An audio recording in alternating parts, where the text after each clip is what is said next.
The scene changes to a tent, where someone is yelling about how the Aspen punks keep poking at them and how they should just march in and wipe them out. Inside, the higher-ups are locked in a heated argument. One officer questions whether they're really going to rush in without considering the possibility of a trap. Another snaps back, asking if they're supposed to just sit on their hands and do nothing. Meanwhile, the battalion commander sits quietly, lost in thought. He listens to the shouting and thinks there aren't many useful suggestions here. He clicks his tongue and admits he doesn't have any great move either. He's good at using force on the battlefield, but he's not the type for dirty backstage schemes. Just then, the 4th Company commander walks in, apologizing for being late. The battalion commander asks what took her so long. She explains that the MAD squad leader, Enkrid, submitted a tactical proposal and requested temporary operational control. The battalion commander raises an eyebrow, wondering if the squad leader actually thinks strategically. The platoon commander says no.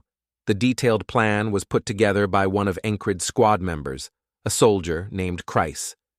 Someone at the table asks what the plan is, and the platoon commander begins to explain it. After hearing the whole plan, the battalion commander decides it's usable. He stands up and announces in a commanding tone that they will adopt the plan and the troops must prepare to march. And the MAD squad will go on a falcon hunt mission. He thinks it's finally a plan he likes. We then see Enkrid's squad on the move. Rem, a bit disappointed, asks why they aren't chasing the hawk and are instead heading to the enemy's rear camp. Kreis answers, saying it's not that they're going to find Hawk's Talon, they're going to make Hawk's Talon come to them.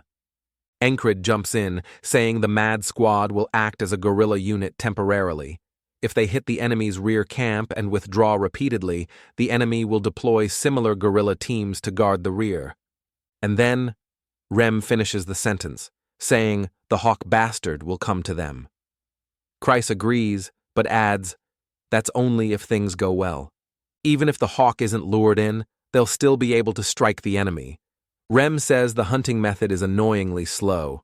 Kreis turns toward him and says even simple-minded Rem might not get it, but this is the best option. Rem stares at Kreis with a twisted grin, his eyes gleaming with menace, asking if he is talking about him. Kreis freezes, realizing the comment may have crossed a line. As Rem's death stare intensifies, Kreis, pale and trembling, tries not to piss himself. Enkrid steps in quickly, cutting the tension and calling Rem off. Rem turns away, muttering that he'll let it slide, but Kreis should learn to keep his mouth shut. Kreis, still shaken, tries to salvage a shred of dignity by convincing himself that Rem backed down. Enkrid, looking ahead, asks how far they are from the destination and calls out to Pin. Pin, looking out into the distance, says their destination is coming into view. Rem reflects that the core of this plan is hit-and-run mobility. For that, a skilled ranger who finds safe routes is essential.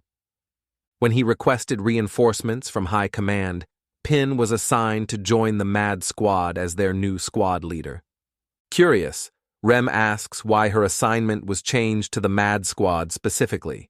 Wouldn't a temporary support role have been enough? Pin turns and says it's because of complicated adult reasons. Rem gives her a skeptical look. She explains that her position became awkward after being sent out to support. Enkrid, feeling a pang of guilt, says he owes her one. Pin says she will repay him later.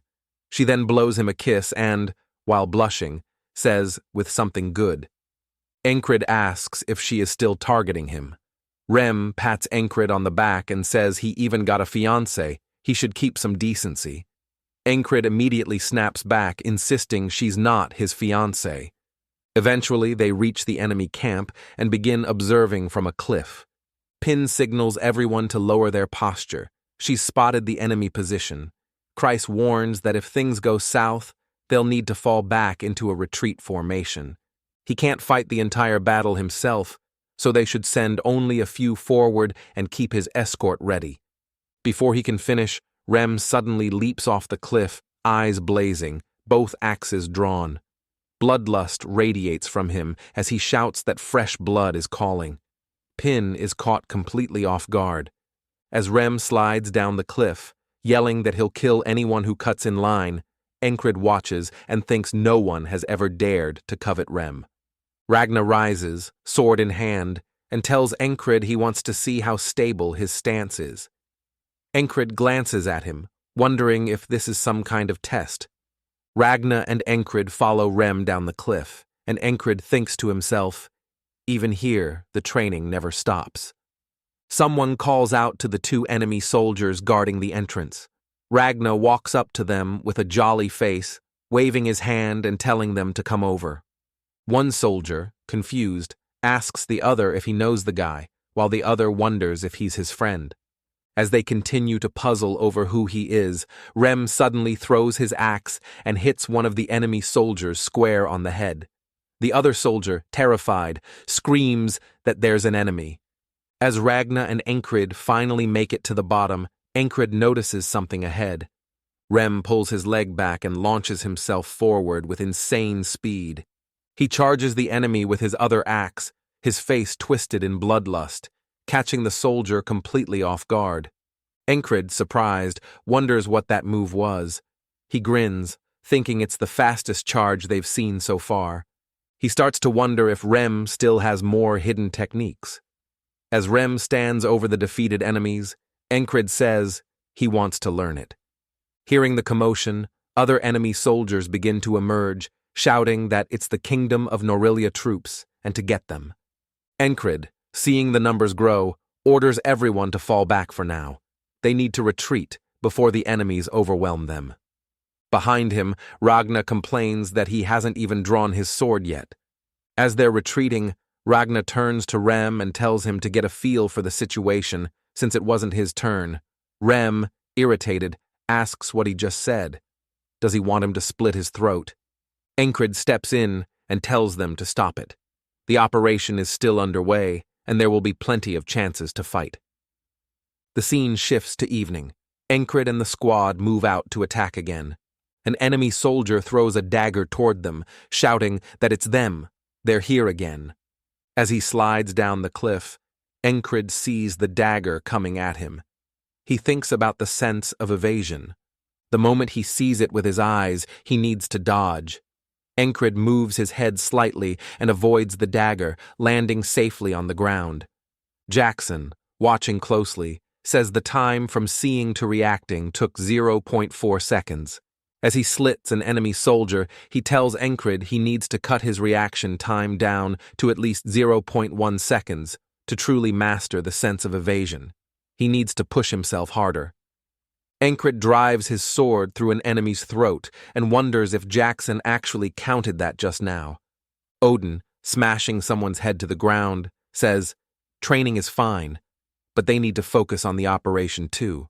While running, he warns that the enemy is coming, and Encred immediately orders everyone to fall back. The enemy continues to chase them through the night. One enemy soldier, out of breath from the relentless pursuit, wonders why these guys are so fast. We see Andrew and his bodyguard sprinting through the trees. Chryse, being piggybacked by Odin, glances back and thinks honestly, he was worried these madmen could even pull off the plan. Now he sees there was no need to worry. Encred tells everyone to run deeper into the forest. Rem, trailing behind, casually asks why they can't just kill them all. Encred says no and tells him to keep running. Encred spots Ragna veering off in another direction and stops him, telling him to just follow the back of the person in front of him.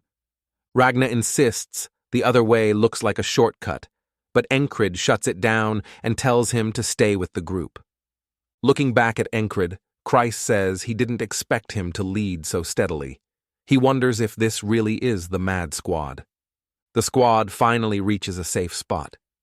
Encred announces that the pursuit has stopped and they'll camp here for the night. Sitting beside a tree, Encred reflects on his training loop, where he was learning the heart of superhuman strength. Once he realized the squad at least obeys his orders, it became easier to control them. That charge he saw from Rem earlier was impressive, He thinks Rem listens well these days and wonders if maybe he'll even teach that technique if ordered. He calls out to Rem and starts to ask about the charge he showed earlier. But before he can finish, Rem shoots him a scolding glare and says, if he's seriously asking that, he'd better think again. Looking at him, Encred wonders why, as he never refused to learn something before. Rem closes his eyes and thinks Encred's attitude toward learning is good, but he's forgotten something, the step of thinking for himself. He's skipped that stage. Getting too used to just following orders leads to mistakes like this. Growth spoon-fed by others is hollow. He needs to go back to basics. Rem smiles and continues, thinking Encred needs to struggle and think for himself. That's when it becomes worth teaching him. We then see Encred meditating, silent and focused.